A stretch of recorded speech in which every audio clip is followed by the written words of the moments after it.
มาใช่นั่นมาเลยนอนโอ้สบายดีมาแต่นอนนอนสินอนอยู่บนไม้บ่แซนไปน้ำอยู่ใช่กินนี่ฮะโอ้เด็กกันเนาะใช่น่ะใช่แต่ตกใจแท้เป็นไรเย็นอยู่แล้วว่าตัดออกกับวันนี้ใช่เบิ่งนี่กูอันน่ะบอลตัดน่ะทางบ่สิงโอ้ยรอไปอย่างแล้วบ้านนี้โอ้โอ้สุดยอดเลยพี่น้องเด้อเนาะบ่สิงโอ้มาก่อนอื่นเอาไปคิดทำก่อนก็ได้เนาะขึ้นในไรคือว่ายอมตัดผมมันนี่เอาน้ำแน่น้อยใช่ไหมน้ำโบลูนะเอ้าจิตใจคิดในไรตอนนั้นจึงตัดสินใจตัดขาเป็นคุ้มเลยเป็นคุ้มให้ใจเขาไม่อยากตัดว่าโอ้แล้วคือตัดค่ะคุ้มเพิ่นว่าในไรก็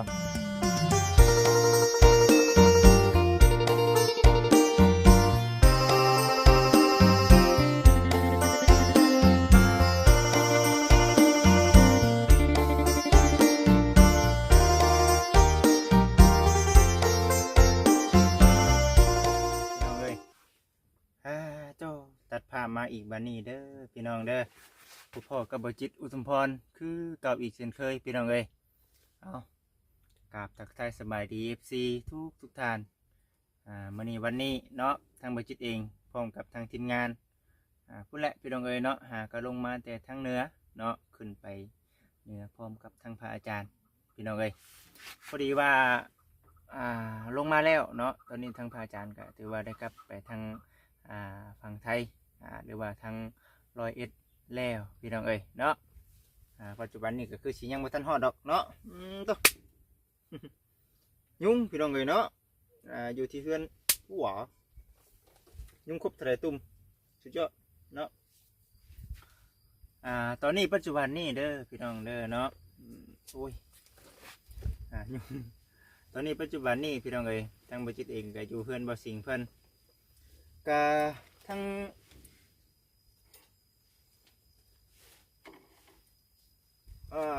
หลายทีมงานเนาะเขามาเบิ่งเขามาหาทั้งบ่สิงเพิ่นพี่น้องเอ้ยบ่เห็นได้พี่น้องเอ้ยเนาะบ่เห็นบ่สิงเพิ่นว่าซั่นไปอยู่ไสคือว่าเมื่อวานนี้เพิ่นตัดผมเนาะเมื่อวานนี้เนาะตัดผมในพี่น้องเอ้ยเมื่อวานวันนี้ว่าสิมาอัปเดตแน่เพราะว่าหลังจากผู้รักผู้ใหญ่เพิ่นซื้อที่ซื้อทางให้จากนั้นมาทางบจิกกับไปเวียกทางอื่นเนาะบ่ได้มาเลยพอดีว่ามีทางว่าแอนเนาะกับทางไอ้บุญเพิ่นแน่ถ่ายคลิปเมื่อวานนี่ในเรื่องทางบ่สิงตัดผมเนาะมื้อนี้ว่าสิมาเบิ่งเห็นกับหูกับตาเพราะว่าทั้งมันตัดผมแล้วสิเป็นจังได๋ว่าซั่นนะพี่น้องเอ้ยยุ่งไปนึงกูยุ่งกันอันนั้นเลยพี่น้องเอ้ยเนาะหลายคนมาได้มานี่ทั้งเอ้ยบุญแน่บอกคำไพ่โอ้หลายคนมาหาเราเนาะแต่ว่าบุเห็นทั้งบุเซนก็ตามหาเนาะโทรหาทั้งเจ้าของที่ก็บุเห็นมาสั่นพี่น้องเลยตัดผมไปเลยบ่เนาะหรือว่าจังใดเรางอนบ่เราน้อยใจบ่เนาะหรือว่าจังใดเนาะตัดผมแล้วนี่ก็ได้ เราก็ถือว่าตัดผมไปอีกก็ถือว่าเบิ่งก็ถือว่าดูดีขึ้นในพี่น้องเลยเนาะจากที่เบิ่งในคลิปเนาะตอนนี้ก็จักชีเป็นยังไงบ่แสนเพิ่นกำลังตามหาอยู่พี่น้องเลยป้าเด้อยุ่งมันนี่มันยุ่งพี่น้องเลยบ่จิตเนี่ยชดเชื่อรถก็ได้นั่งเพื่อนบ่สิงคนก่อนพี่น้องเลยเป็นนึงคือโบนั่นบ่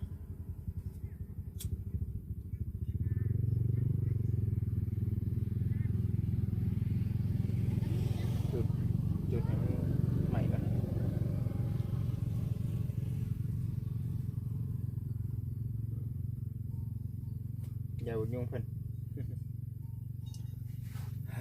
เนาะนั่นแหละมื้อนี้ก็ได้ว่าสิมาอัปเดตเบิ่งคือว่ามีคนหนุ่มคนหลักปลากระปุงปลากระป๋องเพิ่นน้ำแน่ได้หรือว่าเพิ่นไปหาตามปลากระป๋องบ่หรือว่าจังไดเนาะบ่เห็นยินทางทีมงานว่ามีโจรขโมยเนาะมาลัก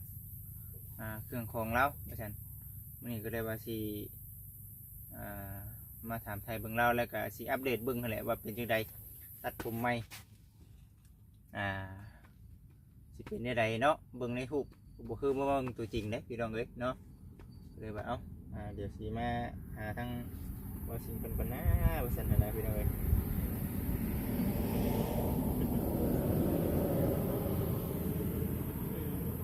พี่จะซื้อผ่านหน้าแพ้นี่แหละพี่น้องเอ้ยเนาะนี่เด้บ่ซื้อผ่านหน้าแพ้เพิ่น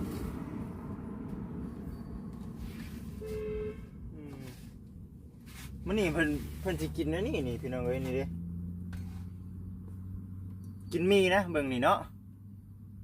กินมีนี่นะถ้วยมีก็ยังบ่ทันได้ล้างน้ำในเราก็ยังเหลือนิดนึงเนาะกับน้ำนี่แหละยังอยู่เนาะน้ำตุ้มน้อยน้ำขวดก็ยังอยู่เอาไปอยู่ใส่เนาะบ่สิงเนาะตามหาบ่เซนก็ได้หายตัวไปแล้วพี่น้องเอ้ยเนาะบ้านนี้ก็ได้หลังจากว่าตัดหลังจากว่าตัดผมอาชีพนี้ได้เนาะได้นะ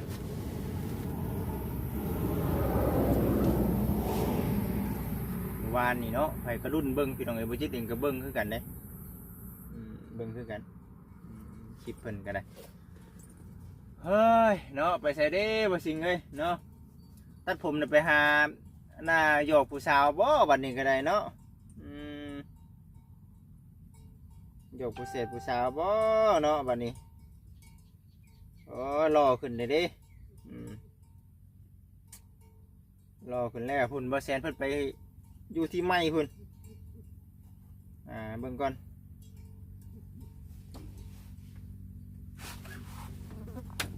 เห็นบ่อยู่ไสล่ะพี่น้องคนดิ่งงัวเนาะคนดิ่งงัว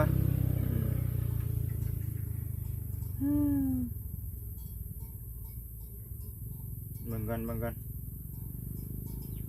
มีไฟแน่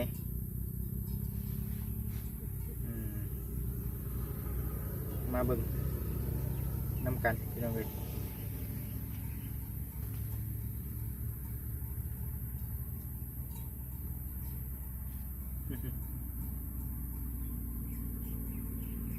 บ่อยู่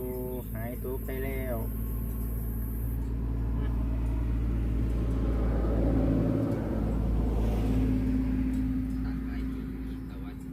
บ่แอนพอเบิ่งแน่พี่น้องเอ้ยตอนนี้ก็มาขอเทือนจะของไม้เนาะสบายดีไอ้เทือนชานก็โอ้ขัดเนาะ ไม้ได้นี่เนาะสั่งเสาตั้งบ้านให้ไอ้สิงเนาะเพิ่นก็มีแผนการว่าจะคิดบ้านเพิ่นได้พี่น้องเอ้ยนี่เนาะ1 ชั่วโมงที่แล้วตั้งบ่สิงเพิ่นไอ้สิงเพิ่นก็เลยทั้งแม่เพิ่นอยู่ต่างประเทศให้ดอก5ไม้ก็คืออ้ายมีเสา2เสานี่เนาะถ้าไม่แดงก็มันจะได้คนต่อพวกเลยพี่น้องเดี๋ยวสิถามเบิ่งเนาะเดี๋ยวถามเบิ่ง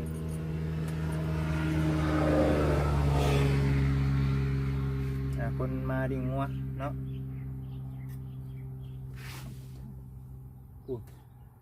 ไปแล้วพี่น้องเอ้ยเนาะเอาเบิ่งก่อนเนาะพี่น้องเอ้ยคือเงียบแท้เนาะอันนี้เนาะบ่เห็นหยังพี่น้องเอ้ยเนาะ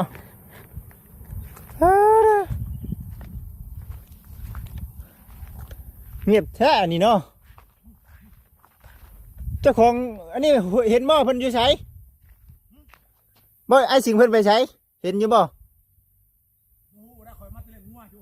ไปหาเลี้ยงงัวเนาะบ่เห็นเนาะโอ้พี่น้องเอ้ยตามหาก็บ่เห็นเฮ้ยเอาสั่นพี่น้องเอ้ยเบิ่ง เบิ่งไปน้ำกันเนาะแต่ว่าเสื้อผ้าหน้าแพรก็ยังอยู่ได้แหละพี่น้องเอ้ยยังอันอยู่ไปเบิดมือได้บ่มื้อนี้เนาะเบิ่งก่อนว่าเป็นจังได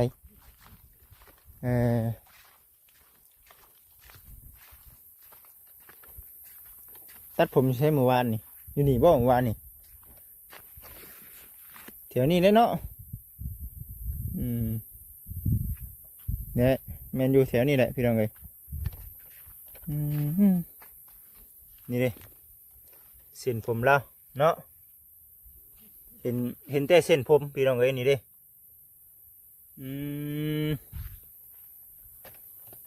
แต่บ่ฮู้ว่า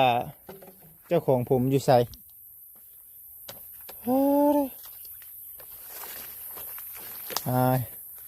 เขาไปหาเฮ็ดบ่หรือว่าจังไดเนาะสิงเอ้ยเนาะไปอยู่ไสก็ถือว่ามีข่าวดีในเรื่องทั้งบ่าวสิงเพิ่นนั่นแหละผู้หลักผู้ใหญ่เพิ่นให้มอบการมอบงานให้กับทางทีมงานเนาะก็เลยว่ามื้อนี้ก็ได้ว่าสิมาอัปเดตเบิ่ง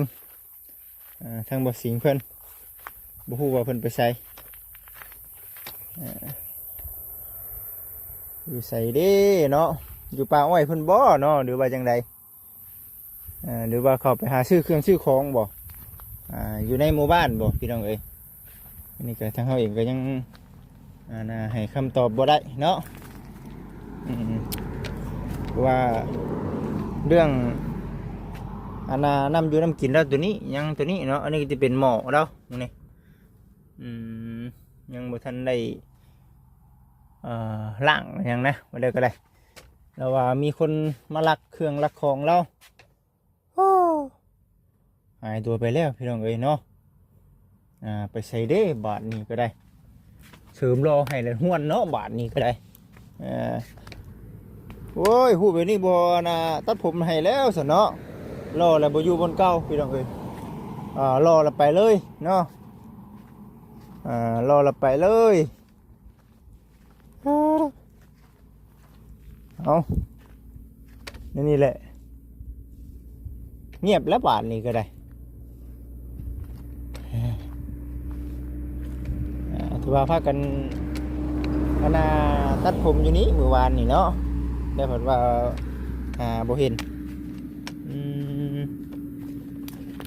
แม่เราไปเวียกเราบ่เนาะเวียกยังติพี่น้องติคือทางเราเองเนี่ยปกติก็อยู่นี่แหละแต่ว่าอันนั้นเนาะว่าในเรื่องของทั้งไอ้สิ่งนี้คือเฮาเคยว่าเนี่ยแหละคือเฮาฮู้คือเห็นเราตัดผมเนาะพี่น้องเนาะเห็นเราตัดผมเบิ่งหน้าตาเราก็คือว่าไปลอยอยู่เล็บบาทนี่ก็ได้เนาะบ่จิตเชื่อว่าทีมงานเฮาเข้ามาเรื่อยๆคำบอกคำจาเนาะคำบอกคำจาเพิ่นมันสิมีปฏิกิริยาตอบโต้ไวอาชีพแบบโบซึ่งเนาะโบสร้างเลยเรื่องที่อายุยังหนุ่มน้อยเนาะกันว่าเขาเข้ามาเรื่อยๆมันจะเป็นการรักษาของตัวเราเองเลยมีคนปากคนว่าหนึ่งมาคือเขาถามปุ๊บจังหน่อยก็ตอบปั๊บต่อไปนี่บ่จิเชื่อว่าในอนาคตบ่สร้างได้เนาะอาจจะมีครอบมีครัวเลยก็ได้มีคนหาคนแพงบ่จิเชื่อว่ามันต้องในนั้นเนาะมีแต่ว่าภาวนาเนาะให้ทางเราเองก็ดีเช่าไปไว้ในเรื่อง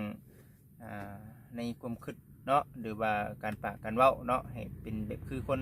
ปกติพี่น้องเอ้ย นุ่งกระคบเนาะเห็นแต่อันนี้เลยนี่พี่น้องเอ้ยเห็นแต่แพ้นี่เลยนี่เห็นแต่แพ้เนาะมีแต่ว่ารอติดตามไปเนาะเบิ่งไปน้ำกันคือปัจจุบันนี่ก็ในคุ้มคืนว่าสิง่ายเนาะถ้าเป็นง่ายแต่ว่าโมเมนต์เมื่อนี้ดอก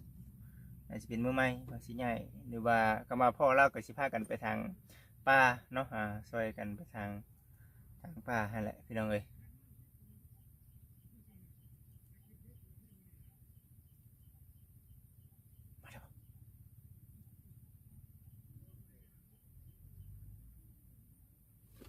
มาไอ้บ่ไป อืม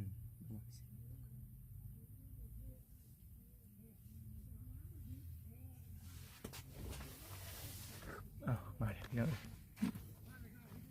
เอ้ามาใช่นั่น อุ้ยมาเลยนอน โอ้สบายดี สบายดี มาแต่นอน แม่น นอนใส่นอนอยู่บนไม้บ่บ่แซนไปน้ำอยู่ใส่กินนี่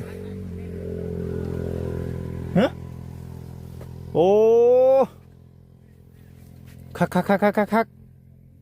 บ่สิงโอ้จะไปนอนอยู่ใส่กินนี่ นอนนอนอยู่ที่ไม้ เสียงเดิน โอ้พ่อก็บ่แซนนะว่ากินนี่นุ่งเสื้อดูฮะนุ่งเสื้อเนาะเดี๋ยวสิเบิ่งทรงผมใหม่เราได้นี่พี่น้องเอ้ยสักหน่อยนี่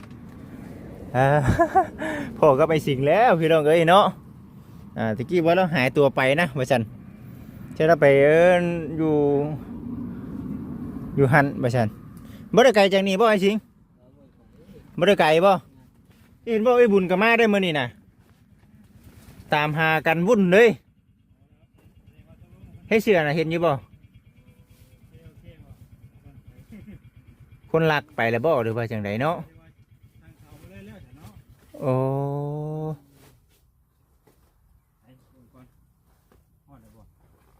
บ่เห็นได้บ่เห็นอยู่ใช่น่ะ เอามากี่ทีอีบ่เห็นอีกแล้ว ฮะเห็นแล้วเห็นแล้วป่ะจ๊ะเอ้ย กี่ทีเนาะมันหนักจีฮอดนี่แล้วประชันก็บ่เอาขึ้นเนาะนี่เด้ เอาขึ้นนี่ได้น่ะ ให้กูซุ่มบ่ อยู่เห็นได้ใช่เนาะ ขึ้นแล้วนี่ เออ ขึ้นอย่าว่ากันเนาะนี่ ตื่นกันเลยพุ่งกินนี่ จะฮอดแล้ว ตื่นกันเลยกินนี่เนาะกับบ่สิง แล้วก็ขึ้นยามมันนั่นก้อนนี่เนาะ เจอตัวเบาสิงแล้วพี่น้องเอ้ย ขึ้นนะบนเนาะโอ้เดี๋ยวเสียเจ้าของ อย่าหมดเชื่อเนาะเอ้าสบายดีเด้อสบายดีโดย โอ้ยบ่สิงนี่เฮ็ดให้เพิ่นตื่นไปหน้าเตะตื่นตกใจเบิด เอ้าเนาะคิดว่าหนีเลย กับโมเมนต์ตอนตัดผมคือสิบ่ตกใจปานนั้นเนาะ แม่นโวยตาบ่ตาบ่ตอนนั้นผมก็บ่ตกใจปานใดไอ้นี่มันตาผมไอ้ว่านี่มันตื่นเช้ามาบ่ได้หาตัวบ่เห็นเนาะ ย่านเหือนได้เนาะ โอ้เจ้านี่ก็เนาะ ใช่น่ะ เฮ็ดแต่ตกใจแท้ เป็นได้เย็นอยู่แล้วว่าตัดออกกับบัดนี้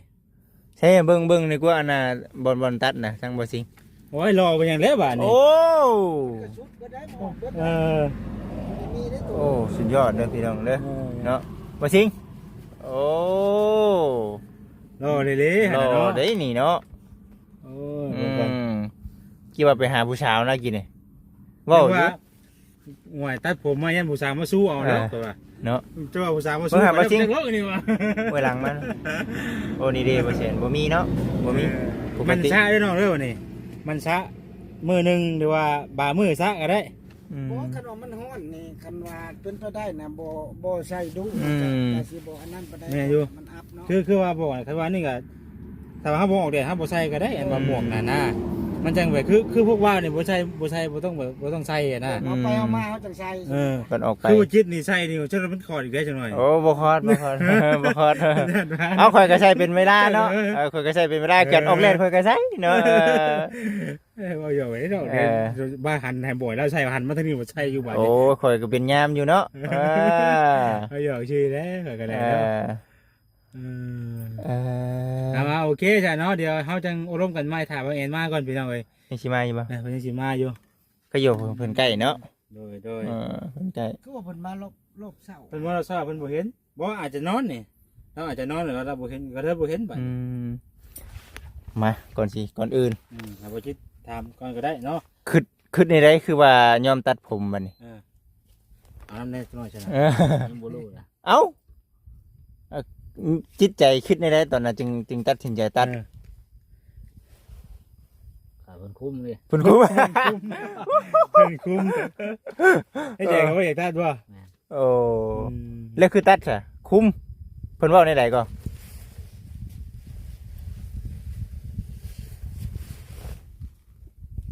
เพิ่นว่าในใด เจ้าว่าได้ไหนลืมแหละ ลืมแล้วติ คันบ่ตัดนี่มันบ่เฮ็ดหยังให้เนาะบ่ช่วยหยังเลยเนาะเพิ่นเว้าอยู่ว่าสิเพิ่นสิยกเลิกเบิดว่าซั่นเว้าสิบ่ญาตินะบ่บัดนี้ญาติ เพิ่นก็อยากให้เจ้าเกี้ยงไกวดูดีขึ้นดีกันแล้วเนาะม่วนสิว่าเห็นแต่ไกวนี่มาเท่านี้เห็นเบิดทั่วประเทศ แม่ อยากให้เกี้ยงไกวสะอาดสะอ้างนี่แหล้วเนาะ แม่ บ่แม่นว่าหยังดอกพี่น้องเอ้ย มันก็สะอาดเนาะ แม่ พี่น้ง คือว่าผู้สาวใช่ก็เว้าผมวันน่ะเมื่อวานนี่ตัดผมแล้วไปหาผู้สาวนั่นโดนนะเด้อว่าซั่น เจ้าแม่นอีกจักว่ามีผู้สาวจักคนละบาทนี่ โอ้ยแหละ สร้างตัดผมมันมาตัดอยู่นี่เลยเมื่อวานนี่ อืม น้ำบ่เผ็ดเนาะตัดแล้วก็มาตัดให้ ตัดให้เลยเนาะ ดีแล้ววันนี้เนาะบ่ได้ผิดปกติอย่างบ่อันเมื่อคืนนี่บ่ได้ฝันอย่างบ่บ่ได้ฝันเด็กเพิ่นเบอร์บ่ ก็บริบัติ จันว่าเนาะ อะไรไปบอกเด็กเนาะ บ่เซนก็ย่านบ่เซนก็ได้ ตัดผมบ่เห็นขึ้นไปทางอื่นบ่เซนว่าเป็นน้ำตัดผมนี่บ่ว่าซั่น เนาะห่วยคำว่ามื้อนี้ข่อยก็บ่ว่าดอกกันว่า ตัดมือว่านี่มื้อนี้อยู่นี่คือเก่าก็สิคือหยังรูปไผมากก็บ่เห็นเด้ อามาก็บ่เห็นอามาก็บ่เห็นบัดนี้ สุดท้ายได้ผู้ไปนอนผู้พักอยู่ผู้วะ ยังสิจงอีกอยู่บ่นี่ยังสิจงยาวคือเก่าอีกอยู่บ่ แต่ว่าตรงเงาเก่า อ้าวบ่จงแล้วเนาะตัดเด้อตัดบ่ให้จงก็อย่า ไอ้ก่อนซะผมให้ชั่วมือเนาะ แม่ ให้มันสะอาดแล้ว เอ้ามันก็เบาได้เนาะเฮาซะมันก็บ่พันกันได้เนาะเอาซะบัดนี้ก็ได้มีแต่ถ้าทางอันน่ะบ่เอ็นมาเนาะเอ็นมา ร่วมกันใหม่ต่อที่เราเนาะ แม่คือนี่ข่าวว่าในเรื่องเฮ็ดบ้านคักแน่เนาะดีใจบ่พร้อมได้ผ้ามีดน่ะพร้อมไปทางบนอันนั้นแล้วเนาะบนอยู่บนเช่าแล้วเนาะพร้อมสิง่ายพร้อมสิยุกง่ายแล้วบัดนี้พร้อมอยู่บ่พร้อมไปนอนที่ใหม่แล้ว